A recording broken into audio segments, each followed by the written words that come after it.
अस्सलाम वालेकुम। कल से मीडिया पे एक हंगामा तारी है और वो है दुबई लीक्स का कि दुबई लीक्स आई है जिसमें दुनिया भर के मुख्तलिफ ममालिक के हज़ारों लोगों की अरबों डॉलर्स की प्रॉपर्टीज़ दुबई में निकल आई है। ये क्या कहानी है, आज मैं आपको इसकी तफसील बताऊंगा। बैन अवी एक कंसोर्शियम है मुख्तलिफ मीडिया आउटलेट्स का, जिसमें कुछ बहुत सारे सहाफ़ी शामिल हैं। उसका नाम है OCCRP। OCCRP का मतलब है organised crime and corruption reporting project.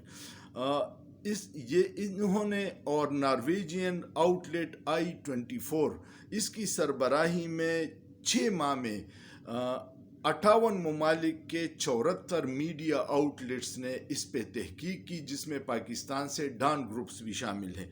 और उन्होंने ये रिपोर्ट शाया की है कि किन किन ममालिक के दुबई में जायदादें ख़रीदी हैं। अब दुबई में या बैरूनी मुल्क जायदादें ख़रीदना कोई गैर कानूनी काम नहीं है। अगर आपने जायज़ तरीके से पैसे कमाए हों, मुल्क से जायज़ तरीके से पैसे बाहर भिजवाए हों और अपने टैक्स रिटर्न में उसको डिक्लेयर किया हो, तो ये कोई गैर कानूनी नहीं है। लेकिन हमेशा इस तरह के मामलात जो हैं, ये डर्टी मनी, गंदा पैसा होता है, कमीशंस का, डीलों का, करप्शन का, और ये मनी लॉन्ड्रिंग होके इन ममालिक में जाता है और वहाँ पे अपने रिश्तेदारों या बीवी बच्चों के नाम जायदादें ख़रीदी जाती है। इसमें पाकिस्तान का नाम इसलिए बड़ी हैरत की बात है कि इस वक्त पाकिस्तान इंतहाई माशी बहरान का शिकार है और IMF और मुख्तलिफ ममालिक से 1-1 अरब डॉलर की भीख मांग रहा है, और पाकिस्तानियों ने दुबई में 12 अरब डॉलर के असासे ख़रीदे हैं। यही हैरत की बात है कि हमारे हुक्मरान और आर्मी चीफ ने SIFC बनाई है जो बाहर के लोगों को राग़िब करते हैं कि हमारे मुल्क में इन्वेस्टमेंट करो, और अपने लोग सरमाया बाहर भिजवा रहे हैं कि यहाँ पे हालात साजगार नहीं है। इसमें पहले नंबर पे हिंदुस्तान आ रहा है। हिंदुस्तान के 29,700 लोगों ने 35,000 जायदादें ख़रीदी हैं। 29,700 लोगों ने 35,000 जायदादें ख़रीदी हैं, तकरीबन 17 अरब डॉलर की। दूसरे नंबर पे पाकिस्तान आ रहा है, जिसके 17,000 लोगों ने 23,000 से ज़्यादा जायदादें ख़रीदी हैं, 12 अरब डॉलर की।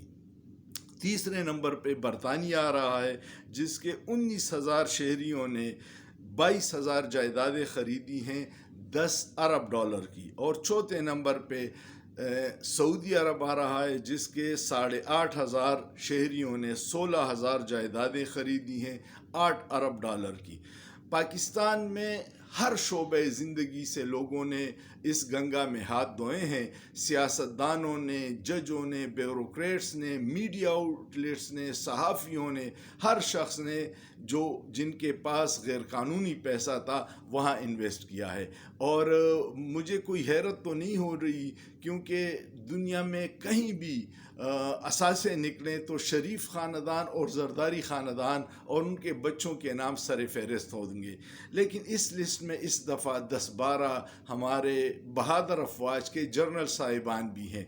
उनके नाम जो लिस्ट में आउट हुए हैं, इसमें 2 साबिक air vice marshal Salim Tariq और खालिद मसूद के नाम भी हैं। Major general retired Mohammad Tariq, major general retired Najmul Hasan Shah, major general retired Anees Bajwa की अहलिया के नाम भी शामिल हैं।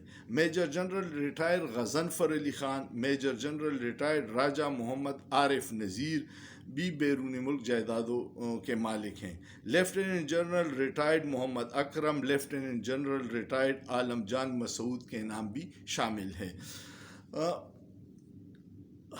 अवाम हैरान है कि हम दूसरे मुल्कों को राग़िब कर रहे हैं कि यहाँ सरमाएकारी करे, ये महफूज मुल्क है, और हमारे मुहाफ़िज़ों ने भी दुबई में प्रॉपर्टियाँ बनाई हैं। अगर ये मुल्क अवाम के लिए महफूज है तो आप लोग बाहर क्यों जा रहे हैं? ये बहुत अहम सवाल है। دبئی لیگز کی طرح بہت سارے ممالک میں پاکستانیوں کی اور اشرافیہ کی جائیدادیں ہیں. مجھ جیسے اور ہم جیسے غریب لوگ تو یا مزدوری کے لیے جاتے ہیں یا جاب کے لیے جاتے ہیں، یہ عیاشیاں کرنے جاتے ہیں. اور قدرت کا ایک نظام ہے کہ ایک وقت آتا ہے کہ ایسے سارے چہرے بے نقاب ہوتے ہیں. امید ہے آپ کو دبئی لیگز کی کہانی سمجھ آ گئی ہوگی، جس میں بہت سارے سفید پوش پردہ نشینوں کے نام ہیں. سوچئے، سوچنا جرم نہیں ہے.